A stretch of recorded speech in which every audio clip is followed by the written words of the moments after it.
ครับ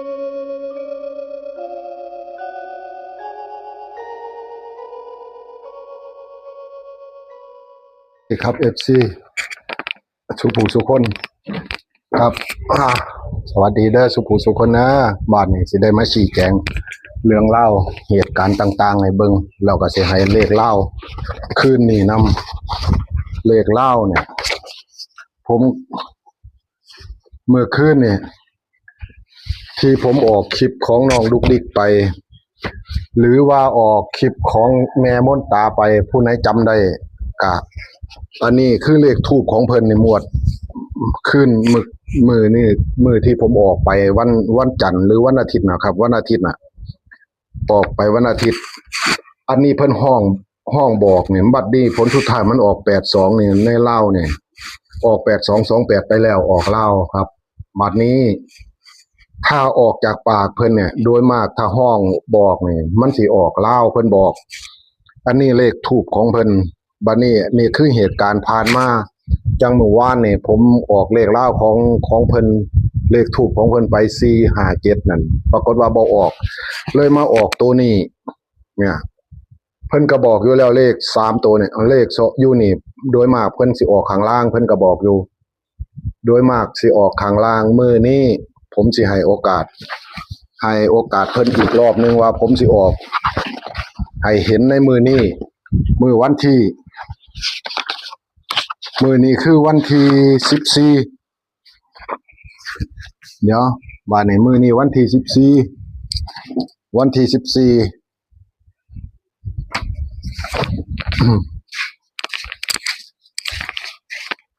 ครับมือนี้มันเป็นวันที่14แล้วผมสิบอกอีกเบิ่งรอบนึงว่ามันสิเป็นจังไหนคือเก่าคือหลังบ่แล้วเลขใหญ่เลขอันนี้ก็ของเพิ่นนี่ถ้าเบิ่งว่าเลขใหญ่หมวดนี้เบิ่งมือวันที่15มือสุดท้ายเพิ่นสิสิงบอกตัวไหนถ้าเลขเขาสิงบอกนั่นโดยมากมันสิไปทางลาวของเพิ่นตอนนี้มันเด่นลาวแห้งของแม่มนตานี่วันที่14เนาะคือมือนี้ทับ7ทับ69เนี่ยแม่มนตาผมสิเขียนไว้บอกเลยแม่มนต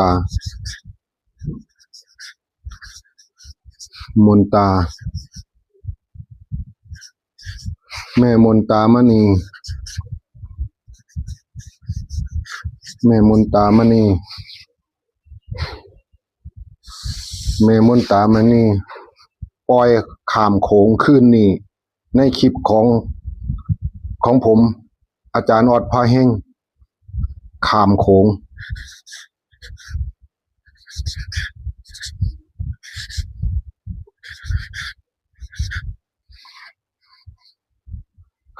ให้ได้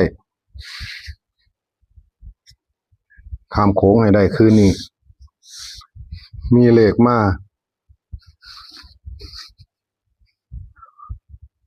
เลขทูปอันนี้สิเบิ่งบอกเลขทูปอันนี้ทูปถ้าเบิ่งเด้อว่าสิออกทูปหรือสิออกอันไหนทูป639นี่ทูป639เลขออกจากปากเพิ่น94แต่เฮาก็ต้องตัดพวก9394อันนี้มานำเด้อ FC นี่94ออกจากปากอันนี้เลขตัดคือ63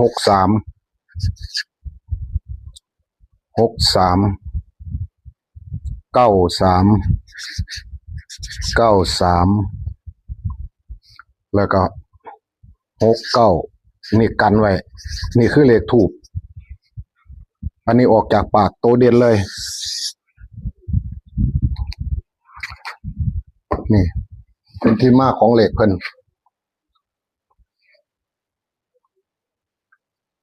ให้ FC ได้เบิ่งกันดีๆชัดเจนเมื่อคืนนี่เสียดายเมื่อคืนนี่ยอมรับว่าเสียดายมากๆที่เอาเพิ่น บ่ได้เอาเลขเข้าทรงเพิ่นมามาออกเลขลาวให้แต่ก็อย่าทิ่มเลขไทยของเพิ่นเลขเพิ่นมางามอีหลีคือเลข809ย่านออกไปทางไทยเนี่ยเลขของเพิ่นชุดเนี่ยย่านออกไทยก็คือเลขถูก809เพิ่นมาอีหลีเพิ่นบอกแต่ว่าที่เพิ่นห้องออกจากปากเพิ่นน่ะ082นี่มันออกลาวไปแล้ว FC ต้องเข้าใจว่าเป็นหยังคือยังผมได้เอามาชี้แจงออกลาวไปแล้วผมก็ลงวันที่16อยู่ผมขอเลขมื้อนั้นก็ว่าขอเลขไทยแหละตั้งแต่ว่าเพิ่นห้องบอกมานี่มันผันไปออกลาวแต่ว่าเพิ่นจุดธูปให้มามันสิออกตัวนี้แต่ว่าเพิ่นมักอย่างนี้เพิ่นมัก0990นี่ถ้าเบิ่งว่ามันสิตีลังกาเป็น6006บ่เลขไทยให้พิจารณาเอานี่คือของแม่มนตามณีเนี่ยคือแม่มนตามณีร่างของเพิ่นร่างของแม่มนตามณี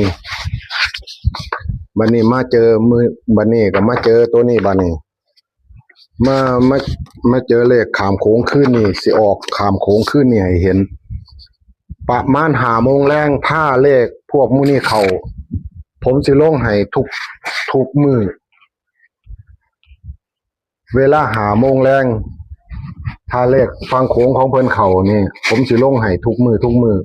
ถ้าผู้ใดติดตามฟังโขงให้พิจารณาเอาของเลขแม่มนตาจำไว้เดี๋ยวผมสิให้เบอร์โทรของผมสิเขียนเบอร์โทรไว้ให้ชัดเจนเดี๋ยวสิเขียนไว้ข้างๆนี่ให้ถ้าเห็นดีเห็นงามจังไหนหรือว่ามีข้อติเตียนจังไหนให้มาเล่าผมคงยังสิเอาเบอร์โทรเพิ่นให้เพราะว่าเพิ่นกับผมก็อยู่คนละเขตคนละถิ่น093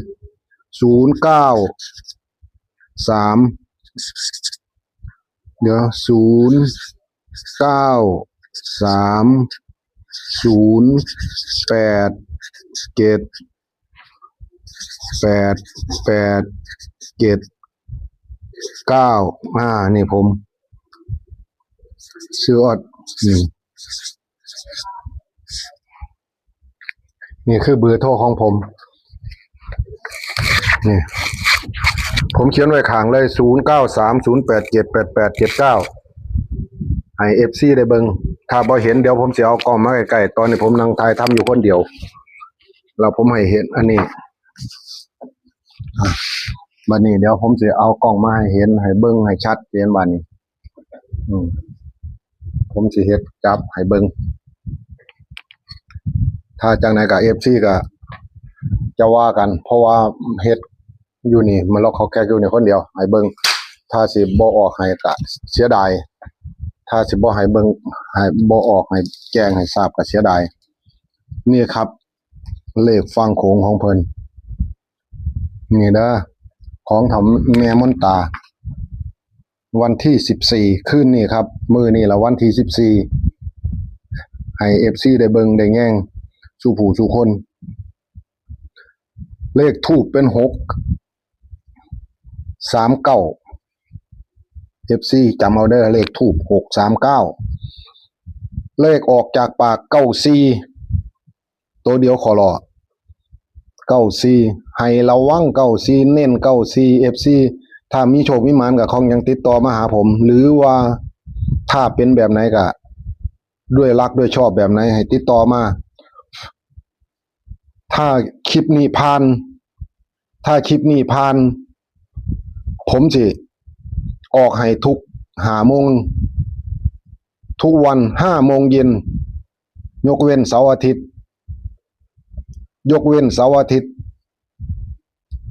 วันธรรมดาสิออกให้ตลอดเช้าและตอนแรงเพราะว่าตอนเช้าผม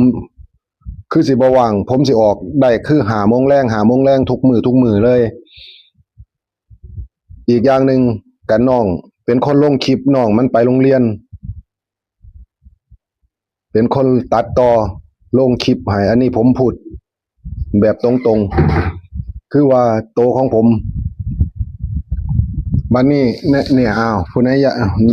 นี่เบอร์โทรศัพท์093 08788789นี่ละติดต่อได้ ถ้าเลขเพิ่นเข้าถ้าเพิ่นผ่านจังไดก็โอเคให้ติดตามมาปองนี่ทางนี่แนวทางติดต่อเบอร์ของผมทั้งเบอร์ไลน์กับเบอร์นี่เข้าได้ตามสบายแอดไลน์มาหาผมก็ได้ถ้าผู้ใดมักเลขเล่ามักเลขอันนี้ให้เขาแอดไลน์มาเราก็สิดึงเข้ากลุ่มให้บ่ได้มีเสียค่าใช้จ่ายหรอกเข้ากลุ่มเข้าหยังก็ดีนี่ล่ะคือการทำผมก็พยายามปรับปรุงและทำให้สิ่งไหนดีๆผมก็พยายามทำให้ FC สุภูทุกคนได้ชื่นได้ชอบกันได้มีโชคมีหมานำกัน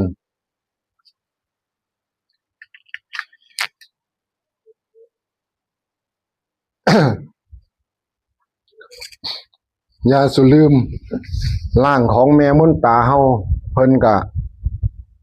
คือในตอนนี้ตั้งแต่ผมเปิดมานี่ได้3 อาทิตย์นี่3 อาทิตย์4 อาทิตย์แล้วนี่เลขลาวบ่ทันผิดเด้อครับแต่ว่างวดที่แล้วนี่เลขไทยเพิ่นให้เพิ่นห้องบอก95มันก็ได้ออก95อีหลีตั้งแต่ว่าในทูปออกมานั่นตัวอื่นหรือว่าเพิ่นเขียนออกมาน่ะมันเป็น70 759หรือ7อีหยังนี่ล่ะผมก็จำบ่ได้นั่นล่ะ759แต่ว่าเพิ่นห้องออกปากมือหลังมานั่น59 95ตัวเดียวเลย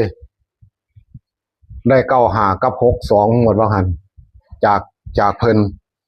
มาหมวดนี้แต่ว่าเรื่องของขามโค้งเนี่ยมีทุกมือตั้งแต่ว่าพวกผมบอกอันนี้กันคือส่งบอกตะกันในกลุ่มในอันนี้เท่านั้นเองคนบ่ได้เข้ากลุ่มก็บ่ทันฮู้บ่ทันหยังท่าต่อไปก็ท่าสิเข้ากลุ่มก็แอดไลน์มาหรือว่าอีหยังมาแล้วก็ขอกลุ่มเล่าแล้วแต่ผมก็สิให้เข้ากลุ่มเล่าให้แล้วก็สิได้เบิ่งรายละเอียดนํกันว่ากลุ่มม่านเขาให้ตัวไหนเราแม่มนตาให้ตัวไหนให้เอาไปเปรียบเทียบใส่กันแลนใส่กันเบิ่งจับใส่กันเบิ่งว่ามันสิเข้ากันได้บ่อีหยังเข้ากันได้บ่นี่คือของแม่มนตามณีของแม่มนตามณีเพิ่นมื้อนี้เพิ่นก็ส่งมาให้เบิ่งอยู่ส่งธูปมาให้เบิ่งคือกันนี่ธูปเพิ่น639แต่ว่าห้องออกจากปากนั่นคือ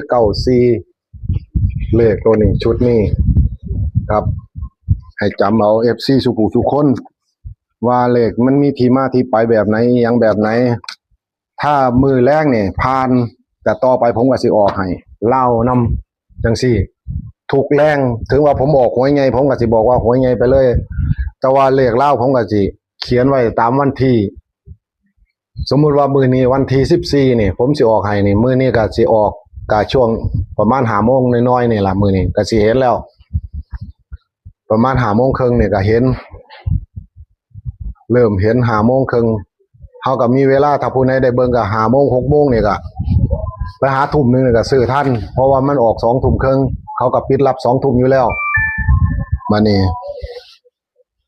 ล่ะเป็นที่มาของอันนี้ท้ายสุดนี่ก็ผมก็ขอให้